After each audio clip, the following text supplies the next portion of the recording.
Estudando o Evangelho segundo o Espiritismo. Um estudo sequencial da obra O Evangelho segundo o Espiritismo de Allan Kardec. Essa é a nossa forma de transmitir esperança, conhecimento e alegria.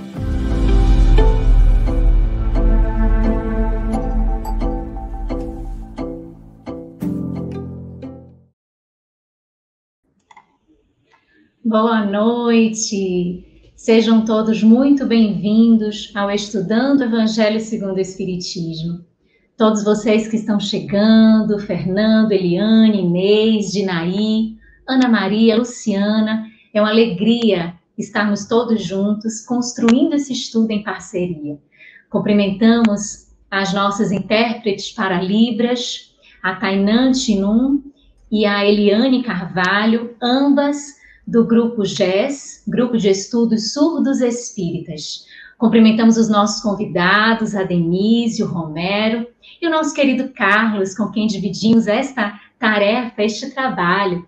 Carlos, que é diretor da FEB e coordenador nacional da área de estudo do Espiritismo. Boa noite, Carlos.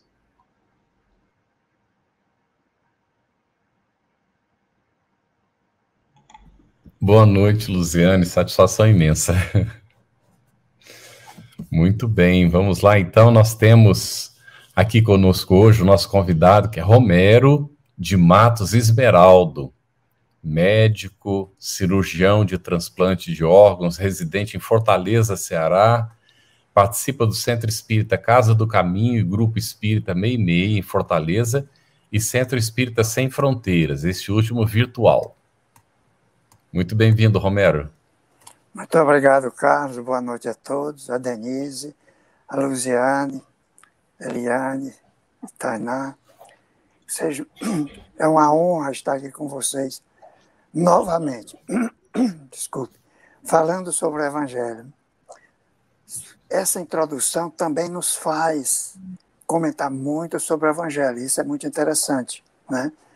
É uma introdução ao Evangelho segundo o Espiritismo e tem alguns aspectos históricos e de alguns precursores, considerados precursores do Espiritismo, como a continuação do que nós vimos nas semanas passadas sobre Sócrates e Platão. Então é um prazer estar novamente aqui com vocês. É uma alegria. Além do nosso querido Romero, nós temos a nossa querida Denise. Denise Lino é palestrante e escritora espírita, idealizadora e apresentadora do programa Literatura Espírita, Prazer em Conhecer, realizado a cada primeiro domingo do mês pela Mansão do Caminho e TV7. Autora do podcast Minutos com Joana, veiculados pela Federação Espírita da Paraíba na plataforma Spotify. Está vinculada à Sociedade Espírita Joana de Ângeles e a Fraternidade Espírita Luz e Verdade, em Campina Grande, na Paraíba. Boa noite, Denise, seja muito bem-vinda. Olá, Luziane, boa noite. Boa noite, Carlos, Romero, as nossas intérpretes e os internautas que nos acompanham ao vivo nesse momento, e aqueles que venham nos assistir no outro momento, quando esse programa já tiver saído desse modo síncrono, né? Então, eu diria como Romero, é uma honra estar aqui, trabalhando com essa equipe maravilhosa, com esse livro que é tão especial para mim, e essa introdução, eu diria, que é nesse livro, digamos assim, a cereja do bolo. Então, eu estou muito feliz de estar aqui nessa noite. Obrigado, Denise, satisfação imensa estarmos juntos aqui nessa atividade. Nossos agradecimentos ao GES pela parceria na interpretação do nosso estudo para Libras, e também aos parceiros que fazem a transmissão simultânea, a Federação Espírita do Distrito Federal, Web Rádio Fraternidade, Casa Espírita Seara de Luz, TV de Luz, TV Secal, Espiritismo.net, IDEAC, GECAL e Sistema Deus Conosco de Comunicação. E a você que nos acompanha aí, já mandando mensagens, temos várias mensagens aqui, uma satisfação imensa estarmos aqui estudando o Evangelho segundo o Espiritismo. E esse nosso estudo é feito em parceria. Então, vocês que estão aí pelo Facebook, pelo YouTube, de todos esses canais que o Carlos citou, vão participar, trazendo seus comentários, as perguntas, que a gente vai construindo o estudo da noite. E dando continuidade, nós estamos na introdução, já no finalzinho da introdução, estamos ali no resumo da doutrina de Sócrates e Platão, e os itens são o 17 até o 21, que é o nosso estudo de hoje. E o nosso primeiro questionamento, a nossa primeira pontuação vai aqui para o querido Romero, que está no item 17 do resumo da doutrina platônica e socrática, que a virtude não pode ser ensinada. Vem por dom de Deus aos que a possuem. O que comenta Kardec a respeito disso, Romero? Boa noite novamente. Luziane, o que é a virtude? Né? Os dicionários dizem que é excelência moral, um conjunto de boas qualidades morais. Nessa parte que foi retirada das palavras de Sócrates, ele estava falando sobre a virtude, mas não disse o que era virtude, deixou para o momento futuro. Mas ele disse aqui que uma virtude é um dom de Deus aos que a possuem. E, naturalmente, Kardec fez uma correlação dessa assertiva dele, de que a virtude vem por dom de Deus, fez uma correlação com a doutrina da graça, da maneira como é pregado pelas igrejas cristãs. Né? E essa não foi uma orientação transmitida pelo Espiritismo, como ele bem disse. Ele diz que é quase como a doutrina da graça, porque se a virtude é um dom de Deus, seria como se fosse um favor. Então, por que faria favor somente a alguns? Porque não a todos, né? Porque uns são mais favorecidos do que outros, né? Agora, se fosse um dom, não há mérito naquele que tem a virtude, né? Mas o Espiritismo nos diz que aquele que possui virtudes, ele adquiriu por seus próprios esforços, através das múltiplas existências, né? Então, ele foi adquirindo essa virtude aos poucos, à medida que ele ia se despojando das suas imperfeições, né? Aí ele diz que a graça é uma força, da maneira como ele entende, a graça é uma força que Deus concede a todo homem de boa vontade para se livrar do mal e fazer o bem, e que seria mais ou menos o apoio ou o auxílio que os bons espíritos nos dão, quando nós tentamos nos melhorar. Eles vêm nosso auxílio. Se nós queremos o bem, vêm bons espíritos. Se optamos pelo mal, tem aqueles que nos secundam de acordo com essas tendências. Então, ele discorre ainda sobre essa doutrina da graça, dizendo que a graça especial, que é aquela dada por Deus, que redime, glorifica e santifica, né? Essa só é dada somente àqueles que têm a fé mediante a fé em Jesus Cristo, é a salvação pela fé em Jesus Cristo, né?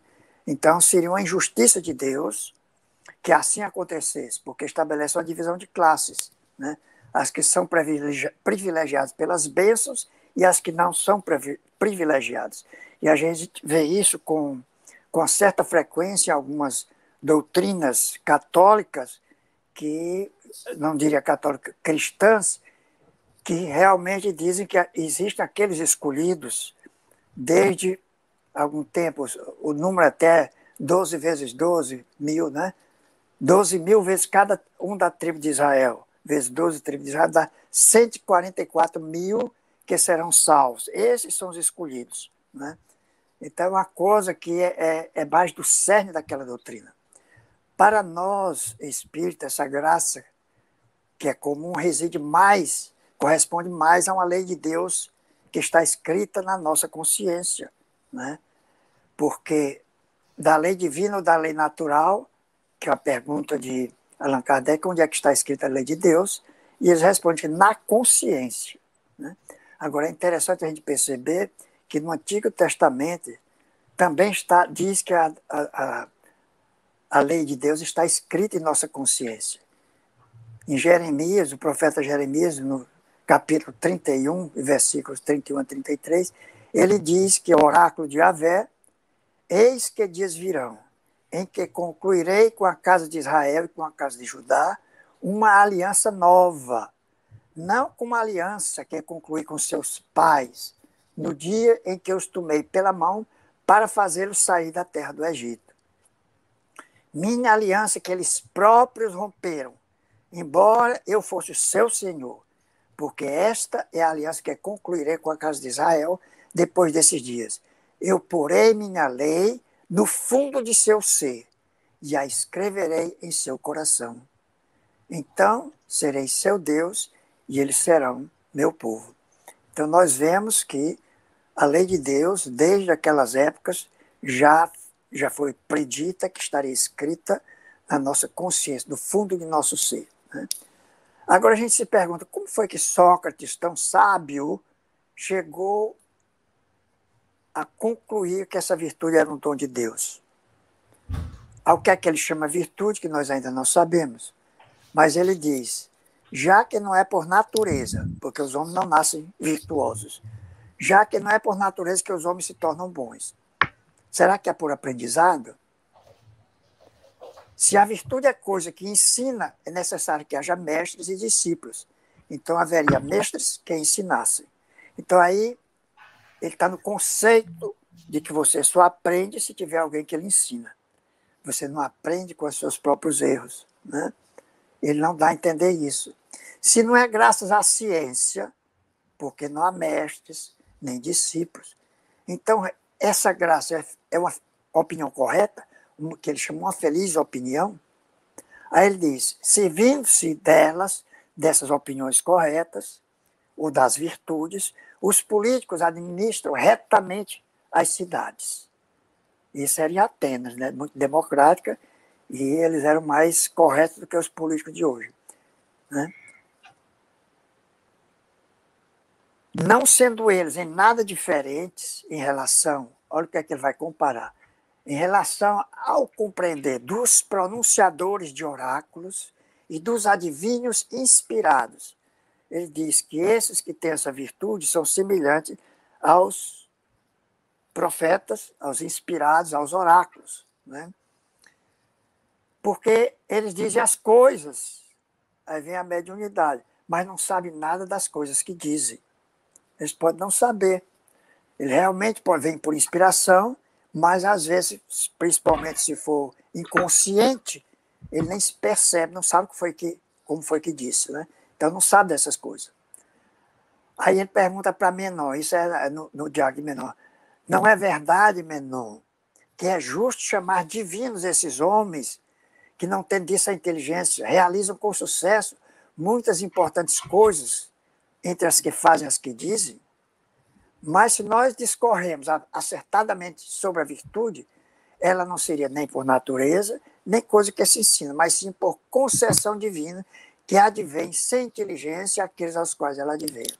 Assim é por concessão divina ou inspiração que a virtude nos aparece. Ora, nós já vimos, né, que vem desde o início que nós obtemos a virtude pelo esforço próprio em muitas vidas. Mas aí também com a fé, pelo menos a fé raciocinada, no capítulo 19 do Êxodo, do Evangelho segundo o Espiritismo, José, o Espírito Protetor, diz a fé é inspiração divina, que desperta todos os instintos nobres que encaminham o homem para o bem. Comunicam-se aos que não a tinham ou não desejariam tê-la.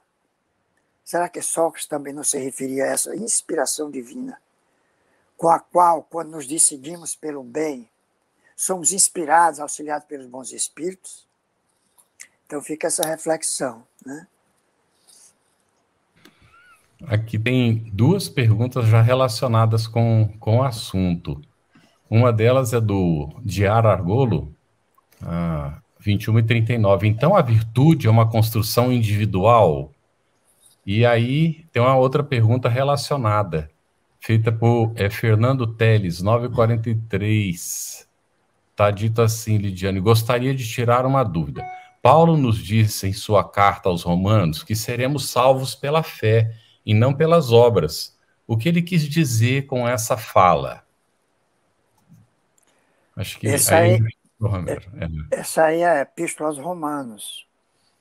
Causou muita confusão, porque foi com que Lutero se apegou para dizer que a fé está acima da razão. Ou você fica com a razão ou fica com a Bíblia. Então, daí vem toda a consequência de que você será salvo pela fé. No momento que ele disse aquilo, vocês se lembram que também no Evangelho segundo o Espiritismo tem uma comunicação de Paulo, que é fora da caridade não há salvação. E ele diz tudo a respeito da caridade como sendo a que salva, né? Então, você salvasse pela fé, e ele fez a relação dizendo que Abraão se justificou. Ele não disse que tinha sido salvo, mas Abraão se justificou pela fé. Por que ele disse isso também? Porque ele acreditou em Deus, acreditou que ele estava e realizou com as obras o que Deus faria. Mas se a gente for para a Epístola de Tiago, ele diz que é como o corpo sem alma é morto, assim também a fé sem obras é morta. De que é que adianta ter a fé sem obras? Não é? Então, esse é o nosso entendimento. A fé também é uma conquista. É uma conquista individual que se constrói progressivamente, muitas vezes através de múltiplas existências. Ela não nasce com o indivíduo da primeira vez. Mas, se eu construir uma fé raciocinada agora, provavelmente eu virei com mais fé na minha próxima vida. Então, eu diria, ele já nasceu com fé, né? Agora, o que a gente deve ter bem em mente é que essa fé tem que ser raciocinada. Você deve saber por que crer, compreender, e quando você compreende isso, você não duvida, você não acredita mais, você tem certeza de que é assim, né? Então, essa fé é raciocinada, é diferente daquela fé cega. Diz que acredita e ele acaba aceitando aquilo e põe na sua consciência, isso é importante também.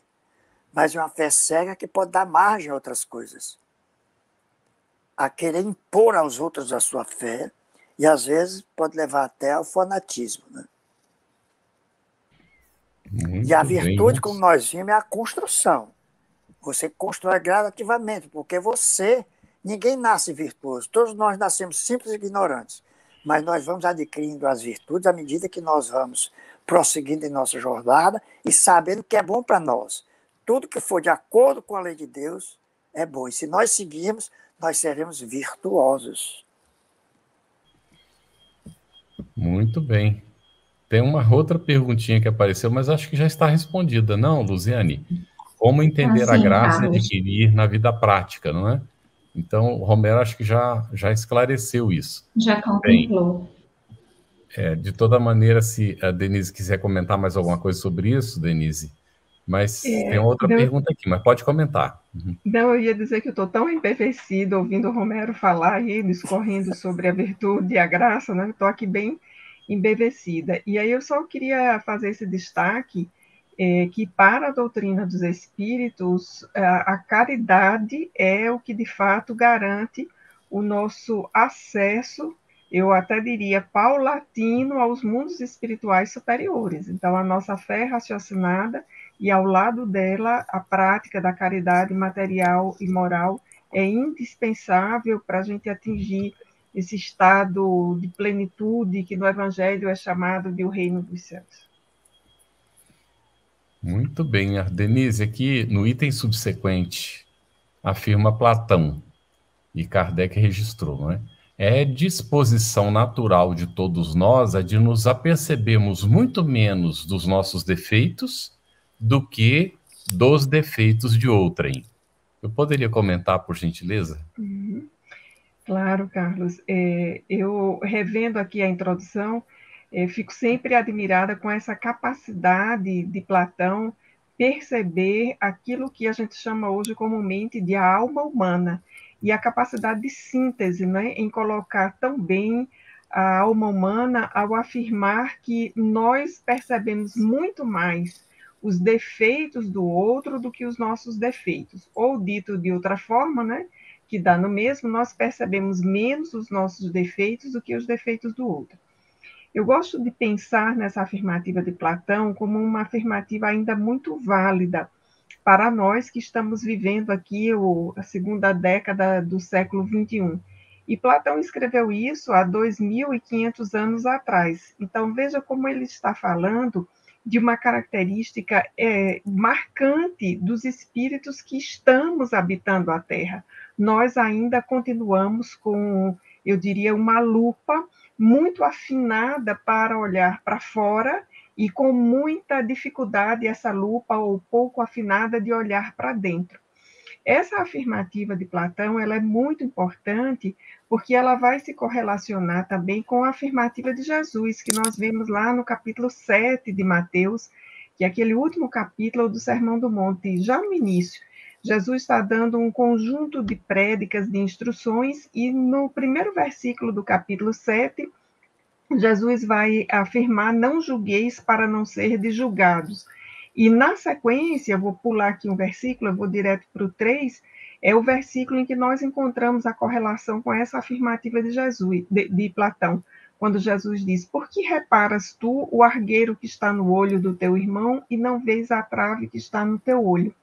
Então, vejamos, é a mesma sentença colocada de forma parafrástica, ou seja, há uma paráfrase aqui. E Jesus, tal como Platão, e eu diria muito mais Jesus, com esse olhar para a nossa alma, para o nosso interior. Eu gosto de pensar assim, uma espécie de scanner, né? Esse olhar de Jesus para nós, escaneia a nossa alma e faz uma síntese também com essa sentença que é tão importante para nós ainda hoje, que é a de nós cuidarmos para que a nossa visão, a nossa percepção, a nossa relação com o outro não seja uma relação daquele que vê muito mais os defeitos no outro do que os nossos próprios defeitos, porque isso é uma espécie de contramarcha, né? E também o resultado do orgulho e do egoísmo. Eu estou lembrando aqui, precisamente, acho que é o capítulo 9 do Evangelho segundo o Espiritismo, os mansos e pacíficos, o item sobre a cólera. E lá no item sobre a cólera, o início vai exatamente nos dizer que o orgulho que nós portamos nos induz sempre a nos julgarmos acima dos outros. Então, essa sentença de Platão, veja como ela se correlaciona com o que Jesus disse lá em Mateus, no capítulo 7, versículo 3, e se correlaciona com esse texto, a cólera, que está no Evangelho segundo o Espiritismo. Então, nós temos aí isso que nós poderíamos chamar de uma correlação desse ensinamento. Então, nós temos lá Platão apontando isso, nos dizendo assim: olha, cuidado, você está, né, olhando muito para fora e pouco para dentro. Jesus nos faz a mesma advertência, e no Evangelho segundo o Espiritismo é um espírito protetor que dita o texto do item 9, a cólera. Então, é um ensinamento ainda válido para os dias de hoje na Terra. Excelente, Denise. E esse olhar para dentro que você nos traz essa percepção de quais são os nossos equívocos, as nossas falhas, mas também as nossas construções. Então, voltando só um pouquinho no que o Romero estava falando, o comentário acerca da virtude, a gente queria saber de você, é um questionamento que traz aqui, é 21,50, a Selva Braseiro. Ao falar da virtude, seria a soma das diferentes virtudes que nós entendemos? Ela diz, pode explicar? E aí, Isso. Denise, o que é que você aqui nós temos um recurso que é bem interessante, que é um recurso linguístico, né?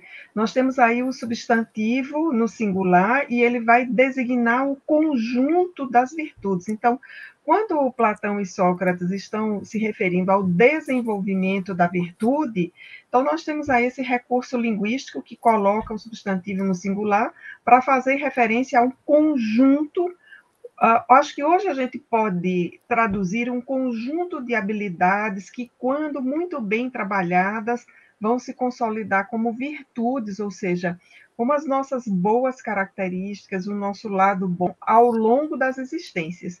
Porque uma virtude é uma habilidade irretocável, e é uma habilidade irretocável no campo moral e no campo emocional. Então, para que a gente chegue nessa habilidade irretocável no campo moral e emocional, nós precisamos exercitar muito essa habilidade e recomeçar inúmeras vezes. Então, para a nossa amiga Selva Braseiro, dizer que virtude aí é um coletivo, né, que está, como a gente diz, encapsulando todas as outras. E ainda nessa linha, Denise, de defeitos, de virtude, traz a Yara um questionamento, às 21h54, e ela diz assim: não seria nossa dificuldade em enxergar os nossos defeitos sem a ajuda do outro? Quando isto é apontado e mesmo assim não consideramos, como fazer? Aqui agora acho que a gente fica um pouco mais à vontade, faz muitas relações, né, Luziane, com a literatura espírita, particularmente com a obra de Joana de Ângeles, psicografada por Divaldo Franco. Mas antes disso, eu quero lembrar da lei de sociedade, que está lá no Livro dos Espíritos. A convivência com o outro é de fundamental importância para o nosso desenvolvimento pleno, e inclusive para nós percebermos quem de fato nós somos. Então, o outro, seja ele quem for, o filho, o marido, a esposa, o pai, o colega de trabalho, a sociedade, funcionam muito como espelhos nos quais nós podemos nos ver. É claro que esse espelho, para usar aqui essa imagem, ficar bem didático, nem sempre é um espelho que está assim, com um vidro muito polido, muito limpo, mas tem algum nível de reflexo. Então, a gente vai precisar também refletir. Quando nós nos vemos a partir daquilo que o outro diz, sinaliza, aponta, critica, a gente precisa também fazer o ajuste dessa lupa, porque o outro está nos vendo a partir da sua história, do seu ponto de vista, da sua alegria ou da sua raiva naquele momento. Então, o exercício ele é muito mais um exercício de autopercepção e de reflexão do que um exercício de tomar a palavra do outro como uma verdade inacabada. E, de fato, nós temos muita dificuldade com isso, e principalmente quando nós somos apontados. Isso, às vezes, por um próprio mecanismo de defesa, nós vamos nos guardando e temos dificuldade de mudar. Mas eu diria que eu estou no grupo dos otimistas realistas e diria que essa convivência social ela é de fundamental importância para nós e tem sido a nossa alavanca de transformação. Excelente, Denise. E a Cristiane concorda contigo aqui, ó, 21h57, ela diz assim, conviver é um exercício diário. Estão excelentes as contribuições de todos vocês, mandem seus comentários, suas perguntas. E aqui nós vamos dando continuidade, o próximo item é o item 19 dessa introdução, em que o destaque é o seguinte: se os médicos são mal sucedidos, tratando da maior parte das moléstias, é que tratam do corpo sem tratarem da alma. Romero, o que é que o Espiritismo aborda a respeito disso? Interessante. Porque o Espiritismo mostra as relações que existem entre a alma e o corpo. A gente sabe muito bem disso. E prova que eles reagem incessantemente um sobre o outro. Então, eles interagem, e a partir dessas interações, as reações que se verificam no corpo vão se refletir na alma. Então, o que é que ele queria dizer? Que com isso você abre a sua mente um novo caminho para a ciência, para entender melhor as doenças, a verdadeira causa das afecções. Né? E conhecendo essas causas, torna-se melhor para combater. Né? Então, a gente tem que levar em conta também o elemento espiritual. Né? Nós sabemos que todas as enfermidades morais ou físicas têm origem nas ações do espírito imortal, nesta ou existências passadas. Né? Os nossos males, muitas vezes, podem até não depender de nós, né? Mas são consequências de nossa vontade. É o resultado natural da nossa conduta ou do nosso caráter e que poderíamos ter evitado. Por exemplo, muitas vezes nós somos imprevidentes, somos intemperantes, nós nos viciamos na gula, no cigarro, na bebida, nas drogas, coisas que são as coisas mais frequentes, mais comuns e que são prejudiciais a nós mesmos. E, às vezes, A pessoa sabe que faz mal, mas não para. Então, não há do que se queixar se você for afetado como consequência do mau uso desse seu livre-arbítrio. Tem também aqueles males causados pelo nosso orgulho e pela nossa ambição. Então, se nós formos procurar com diligência a origem dos males, nós vamos encontrá-los. Às vezes nessa vida, mas provavelmente aconteceu também em vidas passadas, que nem sempre nós podemos encontrá-lo, obviamente. Mas essa afirmação de Sócrates nos alerta sobre a necessidade de cuidar da alma, para que a conduta correta favoreça o estado de saúde. Agora, dizer que se nós tratarmos da alma, cuidarmos da alma, a doença será curada, é uma simplificação, isso não é verdade. Né? Porque o cuidado com a alma vai dar o seu resultado a longo prazo. Na maioria das vezes, na vida futura ou em outra existência. Porque sabemos do valor profilático, do valor terapêutico da boa conduta. A conduta moral adequada evita o sofrimento. Então, nós temos que curar a alma para evitar os problemas orgânicos.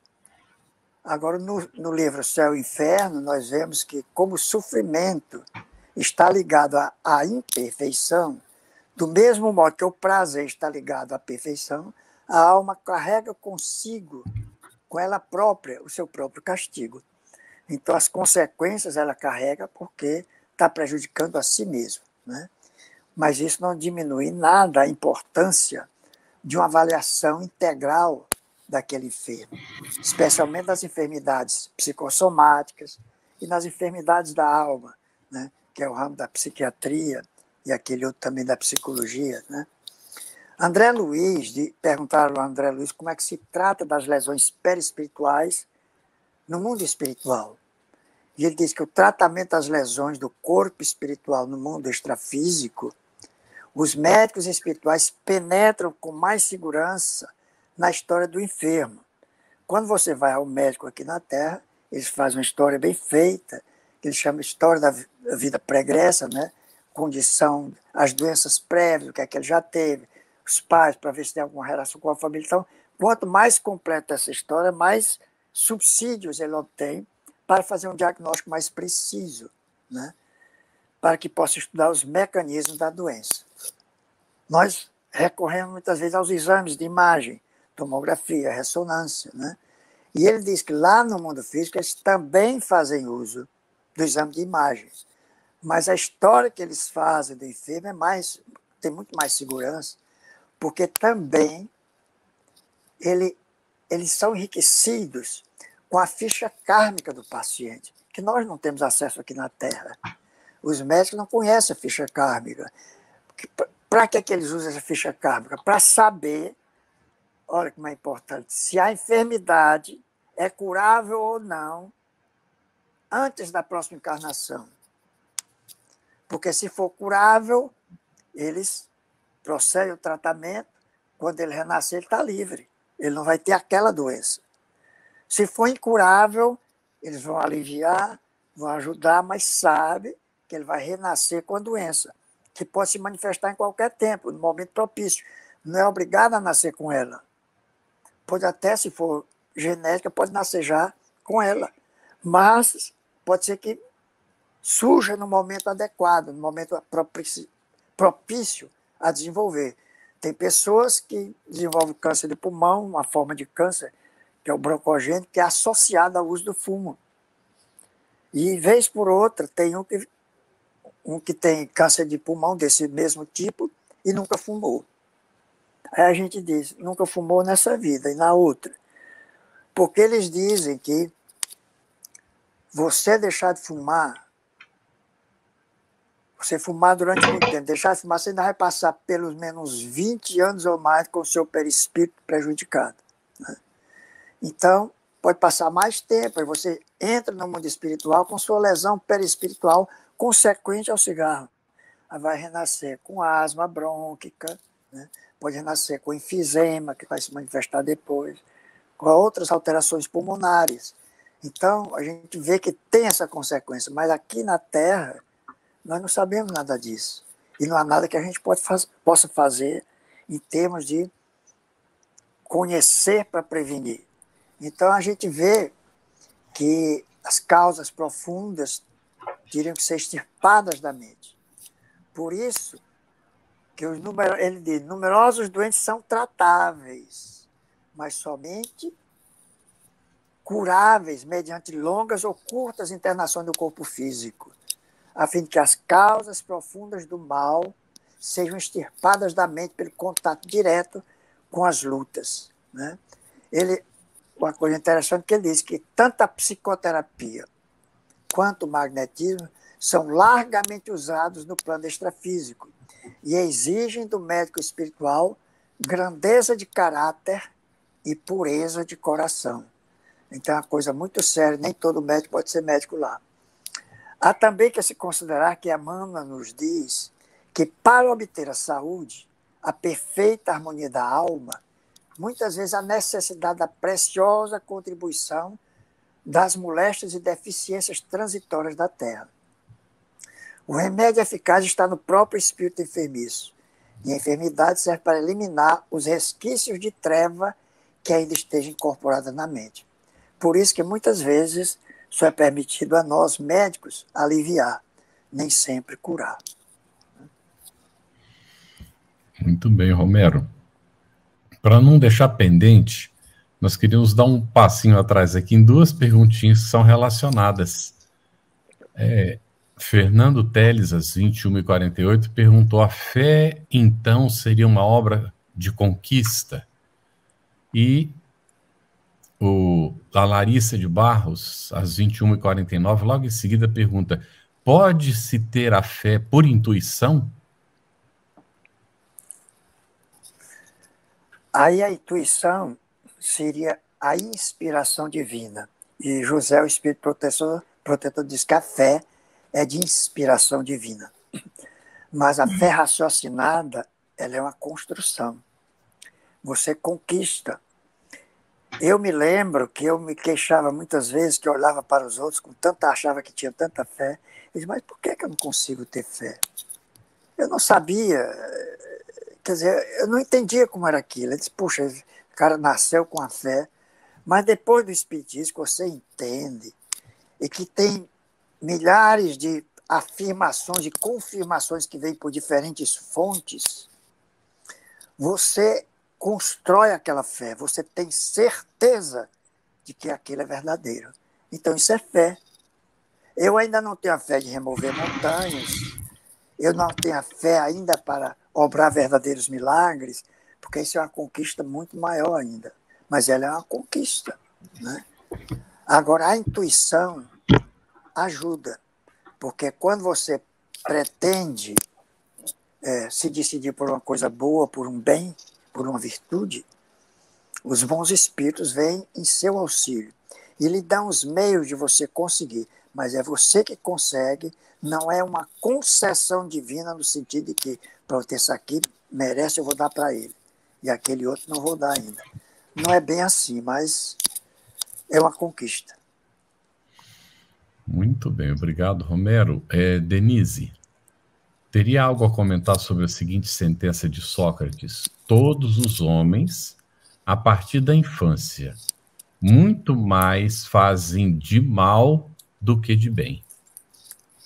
Essa é uma sentença muito forte, né?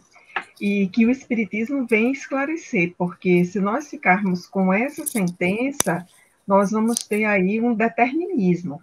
Vejamos que o texto diz: todos os homens, a partir da infância, fazem mais mal do que bem. Então, nós temos aí uma generalização, sem nenhuma exceção, todos os homens. Nós temos um marco temporal, o início da vida, a partir da infância, e nós temos a ação, né? Fazem muito mais, vejamos aí o advérbio de intensidade, muito mais mal do que bem. Então, nós só podemos entender essa sentença de forma ampla quando nós lançamos as luzes dos princípios do Espiritismo.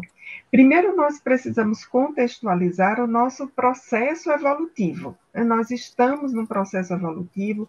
A imensa maioria dos que estamos na Terra somos espíritos medianos, assim, para deixar uma definição bastante geral, né? Nós somos espíritos medianos, nós estamos num mundo de provas e expiação, e nós ainda temos aquela lupa a que nos referimos anteriormente no item 18 lá, da sentença de Platão, né? De que nós ainda percebemos mais o defeito do outro do que em nós mesmos.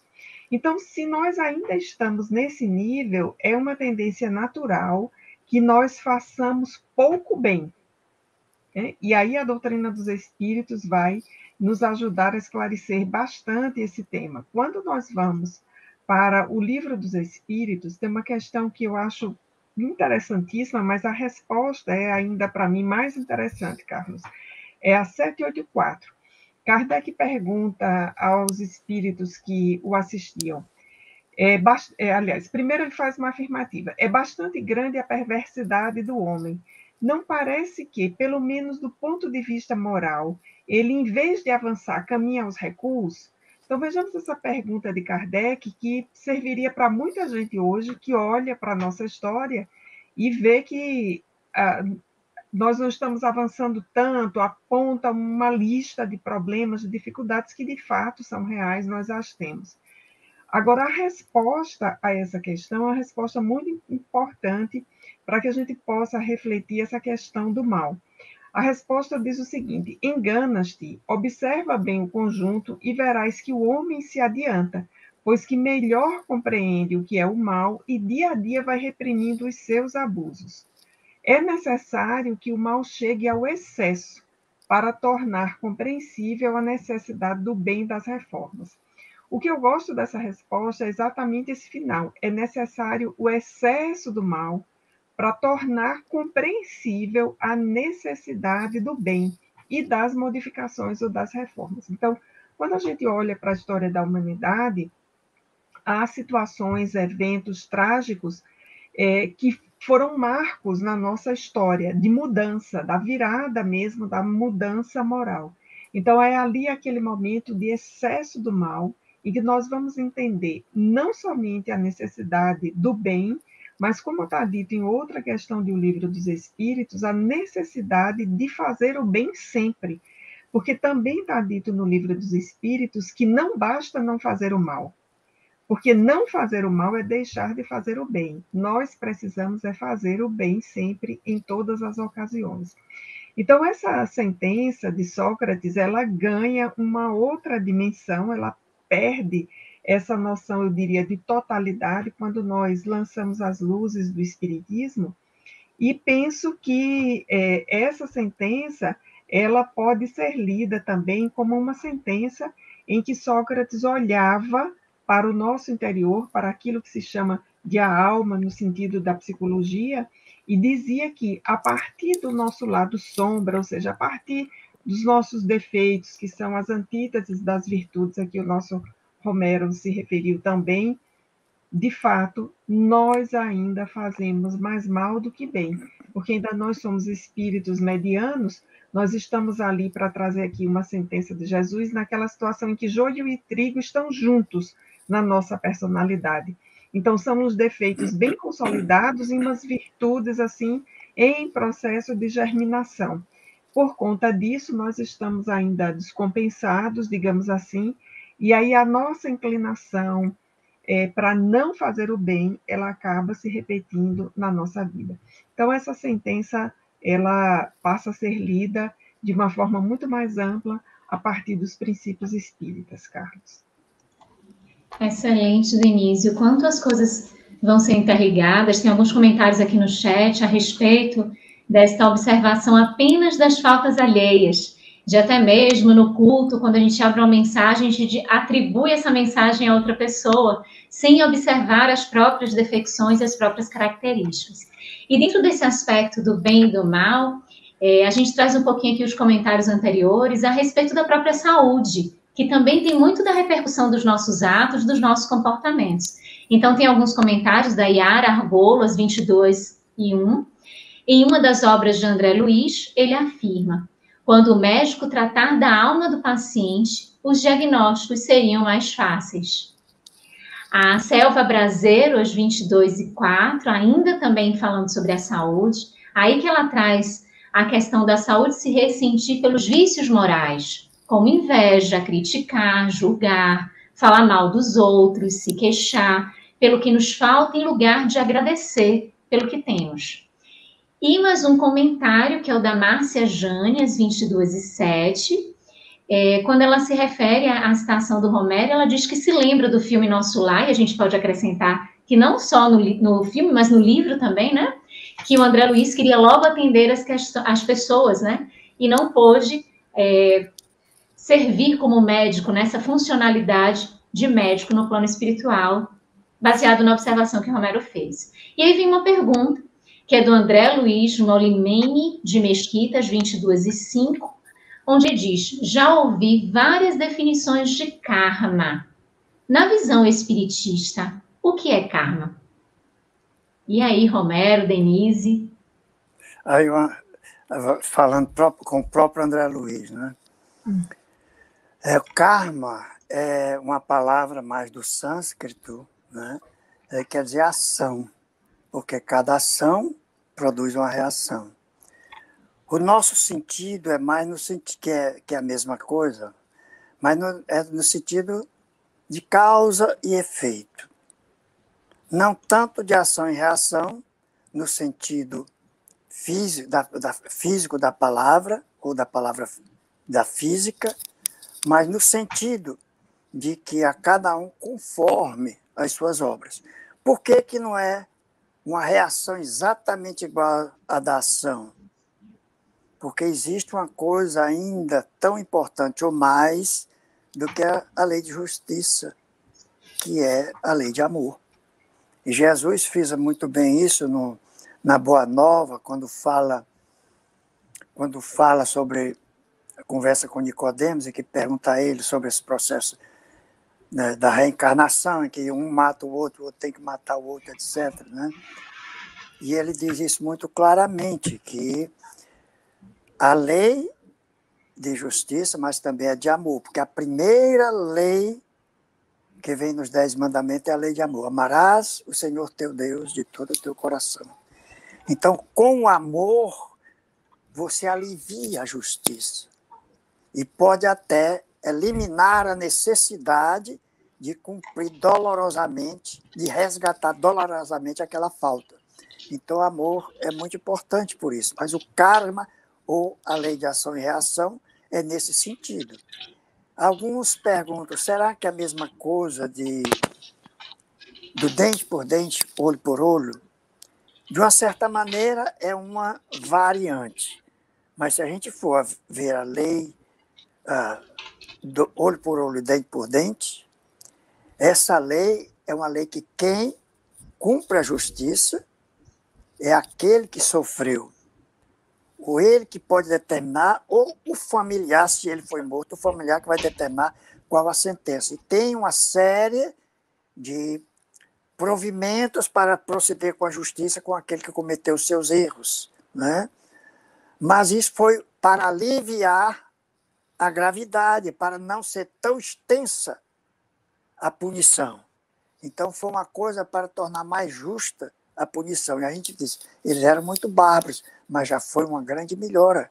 Quando esse código de Hammurabi foi dado a ele, por inspiração divina, já foi para aliviar, porque se você matava, você podia matar o pai, a mãe, a família, e não ficar satisfeito. Enquanto você não ficar satisfeito, você continuava praticando esse ato. Então, foi para regulamentar isso. Mas a lei de justiça, de amor e caridade são uma das leis mais importantes que a doutrina espírita veio nos revelar. São leis espirituais que são eternas. Então, Jesus sempre disse, você é livre para semear, mas a sua colheita é obrigatória. A cada um de acordo com as suas obras. É uma maneira muito mais suave de nos dizer que a lei de causa e efeito está em vigor. Né? Mas você pode, mesmo na literatura espírita, você pode ouvir a palavra karma, que foi pedida emprestada ao sânscrito. Obrigada, Romero. Antes da gente passar para o item 21, a gente tem uma pergunta ainda do item 20, Denise. É da Yara Argolo, às 22h15, e ela diz assim: já que nascemos com esta predisposição a começar na infância, estamos vulneráveis? É importante a gente lembrar para a Yara o princípio do esquecimento do passado, que é um princípio espírita que é extremamente consolador para nós. Pensarmos também na importância da nova vida e do estágio da infância, que é um estágio relativamente longo no processo de desenvolvimento na Terra, como uma fase importante de reeducação e de redirecionamento. Então, como nós renascemos com o esquecimento do passado, então as predisposições, elas ficariam, eu diria, lá no fundo da nossa memória. Não que elas sejam apagadas, mas como elas estão colocadas lá no fundo, elas ficam muito atenuadas. E a infância, essa fase da vida para a qual todos os esforços da família, da sociedade, da escola, da instituição espírita, que é o nosso caso, de outras instituições religiosas, para cuidar, orientar, proteger e fazer essa infância florescer. Porque um espírito reencarnado cuja infância é bem cuidada, as chances de sucesso são muito grandes. Então, eu queria dizer para a Yara, para ela não ficar preocupada com essa determinação de que estamos vulneráveis, eu vou na direção dessa resposta aí do Romero, né? A lei é de causa e efeito. E aí lembrar também o quanto, para o espiritismo e na literatura espírita, a infância aparece como aquela fase em que o espírito está muito protegido espiritualmente. Perfeito, Denise, obrigada. E no item 21, Romero, a gente tem assim: ajuizado serás, não supondo que sabes o que ignoras. Poderia comentar o que Kardec nos traz a esse respeito? Pois não. Eu só queria fazer uma ligeira tradução, uma tradução um pouquinho diferente, porque ficaria mais consentâneo com a exposição que eu faria. Por exemplo, porque a tradução que eu tenho de alguns livros diz a sabedoria, porque nós estamos sempre falando sobre sabedoria nesse caso aqui específico. A sabedoria em não acreditares que sabes o que ignoras. Né? Então, a respeito desta frase, Platão relata que quando Xenofonte, que é quem foi interrogar a pitonisa de Delfos para saber quem era o homem mais sábio do mundo, foi Xenofonte, que era discípulo dele. Né? E Sócrates diz isso no julgamento. O irmão dele, Xenofonte, está aqui para confirmar essa verdade. Quando ele diz que Xenofonte foi interrogar a pitonisa de Delfos, o templo de Delfos era dedicado ao deus Apolo. Né? Então, para saber se havia alguém mais sábio do que Sócrates, Platão apenas diz que a pitonisa respondeu que não havia ninguém mais sábio. Né? Aristófanes, que foi outro contemporâneo de Sócrates, no seu livro As Nuvens, que é um livro satírico, ele diz que a pitonisa respondeu, né? Sábio é Sófocles, mais sábio é Eurípides, mas de todos os homens, Sócrates é sapientíssimo. E Xenofonte, que foi o que interrogou, ele contou isso para Sócrates. Né? Ele disse que a resposta é que Sócrates era mais livre, né? E ele fez isso na presença de muitas testemunhas. Essa pergunta foi feita a pitonisa na presença de muitas testemunhas. E ele disse que era o mais sábio e o mais justo. Aí, quando ele contou para Sócrates, Sócrates está contando isso para os juízes que o estão julgando. Né? Eu fiquei sem saber o sentido obscuro dessas palavras, pois eu bem sabia que não era sábio, nem muito nem pouco. Né? Sem dúvida, o Deus não mente. Não é possível que ele minta. Né? Então, ele foi muito crítico, viu? Porque ele aborreceu muita gente. Então, eu comecei a indagar os considerados sábios para refutar o Deus, para dizer, ó, esse aqui é mais sábio do que eu. Você disse que era mais sábio, mas eu encontrei um mais sábio. E o que foi que ele encontrou? Né? Percebeu que todos, se havia algum que sabia alguma coisa, podia até saber um pouco mais do que Sócrates naquele determinado assunto, eles pensavam que sabiam muito mais sobre coisas que, de fato, eles nada sabiam. E ele procurava demonstrar que aquela pessoa parecia ser sábia sem ser, porque acreditava saber alguma coisa sem nada saber. Aí, eu, como eu não sei nada, também estou certo de que não sei. Parece, pois, que eu seja um pouquinho mais sábio do que ele, ainda que seja pouca coisa. Eu não acredito saber o que eu não sei. Interessante que ele fez essas perguntas, ele não menciona por nome, mas ele fez as perguntas aos seus 3 principais acusadores, que foi Ânito, que era um curtidor, era comerciante de muito prestígio, era político, e era da aristocracia política de Atenas, Melito, ou Milito, como alguns chamam, que era um orador, que diziam que era um orador medíocre, e Lícon, que era um poeta sátiro. Ele disse, eu fui perguntar aos políticos, depois vi, aí mostrei para ele que ele não era sábio. Aí até diz, eu não quero mencionar o nome, mas ele está presente, né, o Ânito.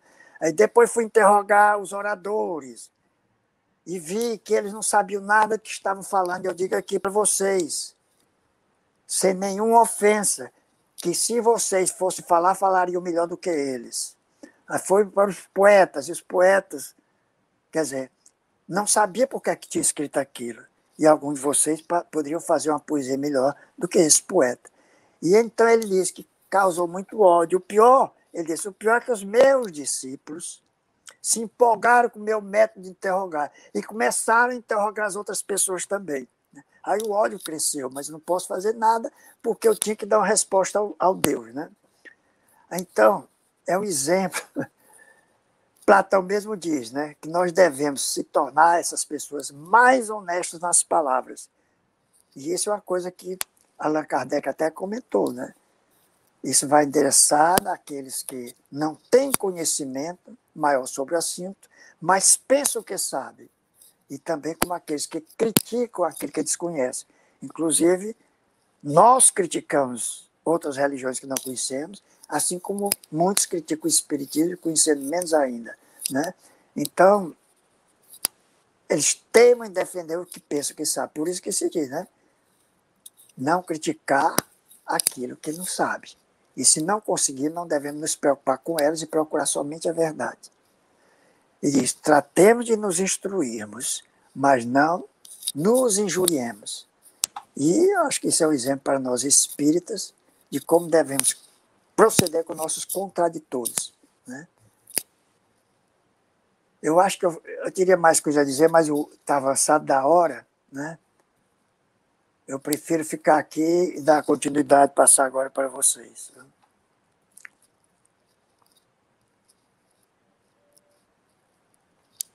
Estão me ouvindo?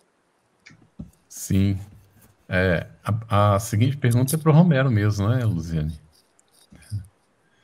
Está tratando da assertiva juizado serás, não supondo que sabes o que ignoras, está relacionado com isso que ele comentou, não é?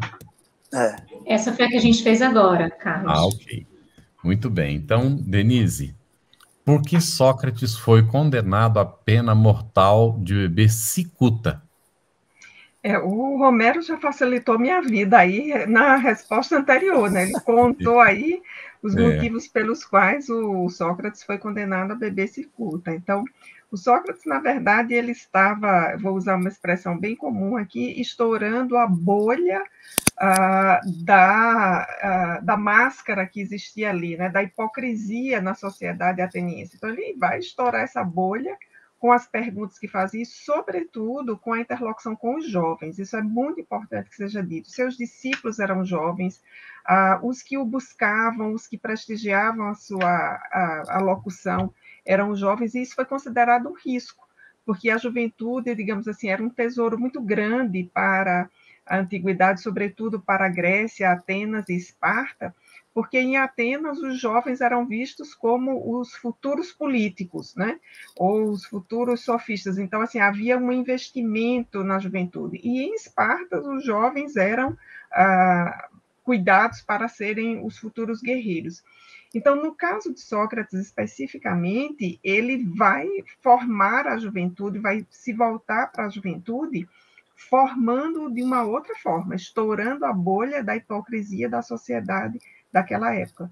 Então, ele foi perseguido pelos seus contraditores sob essa alegação de que ele seduzia os jovens, com toda essa história que o Romero aí nos trouxe tão bem, né? E que ele vai questionando aí os oradores, os políticos, os poetas. Então, esse é o principal argumento pelo qual ele é condenado à morte. Na verdade, a gente poderia traduzir dizendo que a sociedade da época não suportou tanta verdade. E isso é um traço da humanidade. Quando nós não suportamos tanto a verdade, nós queremos fazer essa verdade calar de toda forma. Nós podemos comparar a morte de Sócrates com a de Jesus. Jesus também estava ali estourando a bolha da hipocrisia naquele lugar, e aí os que queriam manter a ignorância conduziram Jesus à crucificação. Então, são duas vidas que nós podemos comparar nesse sentido, Carlos. Denise, a Yara Argolo, às 22h26, perguntou assim: Sócrates se portou com humildade ou com bom senso? O que você acha, Denise? Olha, eu acho que o Romero falaria disso aí melhor do que eu. Eu diria que o Sócrates se portou com uma ironia sensata que o levou a um raciocínio extraordinário, né? A ironia socrática é conhecida, inclusive, como parte do seu método, né? Eu diria que ele tinha muito bom senso e a sua humildade ficava exatamente nesse item que foi comentado antes, que também é traduzido como eu sei que nada sei. E era até um aspecto que eu estava pensando aqui. Nesse comentário, a partir do item 21, para quem está com o Evangelho segundo o Espiritismo, nós temos aí o grande contraste entre a humildade e o orgulho. O que é que Sócrates está defendendo? A humildade. Eu sei que nada sei, eu sou um simples filósofo, digamos assim, colocando essas palavras na boca dele, mas que fez um trabalho extraordinário para a humanidade. E se portando com a sua ironia, no seu bom senso, para nos desvelar uma verdade transcendental. Isso é que é falar bem, não é? Excelente. Bom, excelente, né? Aqui a gente tem muitos comentários, estão colocando, e a participação foi bastante ativa. A Maria Adélia, às 22h27, colocou assim: boa noite, família FEB, e é o que efetivamente nós somos, uma família, e essa construção vai auxiliando para que nós sintamos esta participação dentro desse núcleo fraternal e familiar. Romero, por favor, suas palavras finais sobre esse tema. Ok, Denise. Eu acho que é muito interessante, é muito reconfortante verificar que sempre que nós falamos, em todos os momentos, sobre a filosofia de Sócrates e Platão, nós discorremos muito mais sobre o Evangelho, esclarecendo e compreendendo melhor os ensinamentos de Jesus. E eu me lembro que na reunião passada, teve uma ouvinte que, muito interessantemente, ela colocou que tinha dificuldade de entender algumas passagens do Evangelho, mas que agora, com aquela reunião, ela estava com o Evangelho segundo o Espiritismo aberto e com as nossas explicações ela estava compreendendo melhor o Evangelho. Então, isso acho que dá uma medida da importância dessa introdução do Evangelho segundo o Espiritismo. Eu acho que é muito interessante. Então, nós falamos sobre o orgulho e a humildade de espírito quando Sócrates se refere à sabedoria em reconhecer a sua própria ignorância. A não julgar o próximo, quando ele fala sobre o fato de nos apercebermos muito menos dos nossos defeitos do que dos alheios. Isso nos reporta também a necessidade de sermos indulgentes quanto às imperfeições dos outros. Nós comentamos sobre por que nós fazemos mais mal do que bem, reconhecendo nós a necessidade do escândalo pela nossa própria condição de imperfeição, que ainda exige o sofrimento para que a gente se reajuste perante as leis da vida. E a cuidar melhor da nossa alma para não adoecermos.